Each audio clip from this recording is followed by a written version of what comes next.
I'm sorry. The old Midori can't come to the phone right now. Why?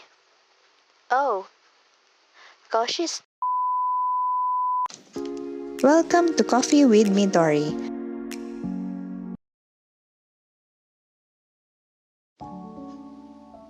Before I begin this video, this is the new segment I'm talking about. I would post this kind of content every now and then to see if it's to your liking. I'm planning on posting my literary works as well if I can fit it to my schedule. I can remember writing in my English subject way back in high school.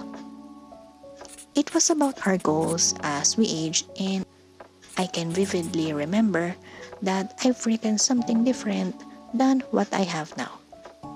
In every age, I've written what was my goal. I wish I could have kept it, but maybe I felt some regret when I've read it and I probably threw it away. I was so used to following what everyone says around me back then. So I ended up being indecisive as I grew up. I realized this when I hit my 30s. I would usually seek validation to immediate family members or friends with my decisions about life because I was so good at following the rules. Do your homework. Come home early. Don't stay up late. Do this because you owe us this. Be a good girl. Stay quiet.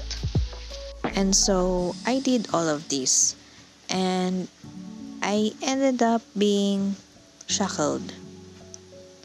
Only when I hang out with friends or with my ex did I felt free.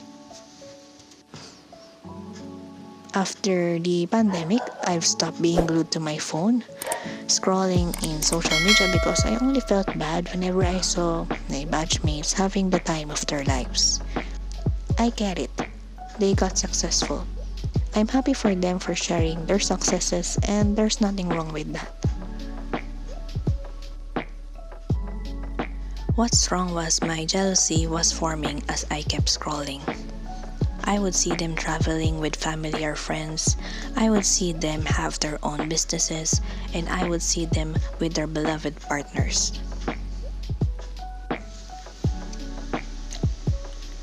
This is why I've avoided using social media and just use it for my art.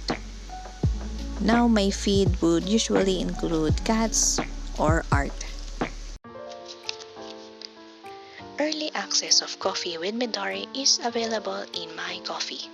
Just go to coffee.com/ladymidori and go to my tip jar.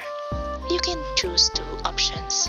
One is to give a one-time payment, or two is to choose a monthly subscription for me to continue making contents like this. Other than the early access, your reward includes full episode of this video plus some serious and personal discussion and dark humor. Did you like a previous fan art I featured in one of my YouTube episodes? No worries. Head over to My Coffee and send me a message which fan art you wish to purchase in my coffee shop. I will create a customized version for you to purchase. Now let's get back to the video. I'm not sure if I'm ready to speak about my family, but I came from a dysfunctional family. After my breakup with my ex, I had to pick up my pieces alone. My family and friends were there too, but not for long. You see, it took a while for me to realize my flaws in our relationship. I was too focused that I was the sweet and good girl, but didn't see how toxic I've become. When the two of us fought, I would get emotional or get angry, even if we were in a public place. Then I'd be the first one to apologize all the time. Now I see where I got it from. It came from the inside, from what I've experienced with my family. I somehow brought it with me. Whenever I made a mistake in the family, I would be the one to apologize even if it wasn't my fault. The angry side of me was kept up for so long that it burst out when we were together. So all my pent up emotions just blew up whenever he did something wrong. Because all I did was keep quiet whenever someone else hurt me. I became codependent to him, which was really bad. I vented to him all the time, that he grew tired and told me I was always venting to him. Again, I was not aware of what I'm doing, but I kept doing it. So whenever I got bullied at work and I vent to him, he'd get tired. One time, I came home from work crying. I immediately came to his house. He's in the middle of work. He's a freelancer, and instead he got mad at me for disturbing him. He would blame me for being treated that way, which crushed my self-esteem even more. It was the first time ever that I didn't have anyone to back me up. I'm literally crying as I'm typing this. No worries, I've gotten over him. It just hurts because it took some time for me to see my mistakes. Of course, it takes two to tango, and there are more reasons as to why I decided to walk away. And you know what hurts the most?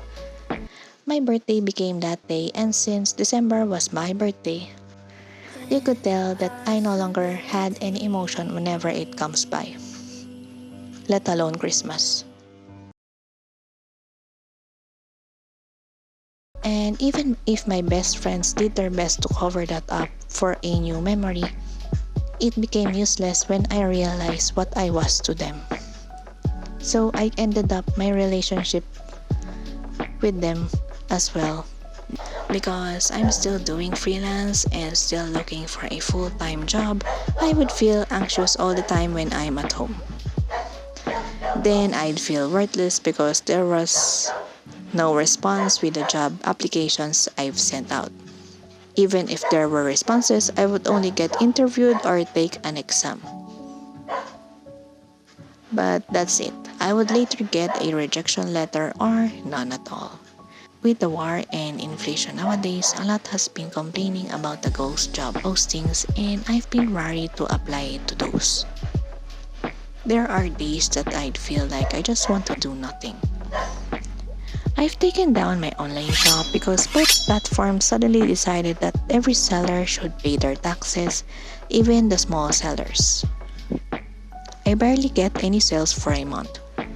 And with a heavy heart, I took my shop down except for my international shop, Coffee, of course, and ever since I haven't started creating a new one for my physical merchandise.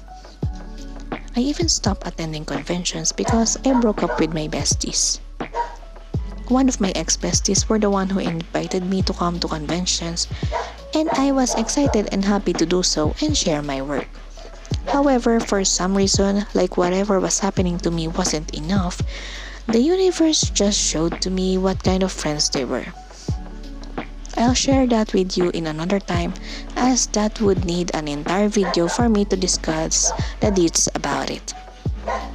My debts are piling up along with the bills I needed to pay, and I have no sense of direction to where I'm heading. Sometimes I'd wonder if I'd find another kind of job, but then again, I can't do physical work because of my back pain. I haven't been able to have my back get checked regularly because I have to worry about stuff at home. I kept getting messages from scammers about being interested with commissioning me, that I've blocked them the first time I've read their message. They'll be introducing themselves as a pet brand or a loving partner wanting to have their sons, daughters, or pets to be drawn. Their messages are all the same. They just change their names, and when I tell them they're a scam, they stop responding. I'm trying my very best to pick myself back. Whenever I took a selfie or have a photo with my family or the remaining friends I have, I would force myself to smile.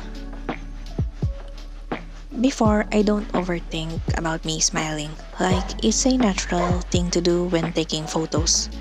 But now, whenever I took photo of my pets, I think that's the only reason for me to smile genuinely and move forward. I'm doing my best to continue my written stories, to upgrade my skills, and to learn more about the path I've taken. The greatest support I could ever find are some of my friends and kind strangers who have left me a like to every post I make, left a genuine and heartfelt comment, fellow artists who noticed my works, or bought some of the merchandise I've made.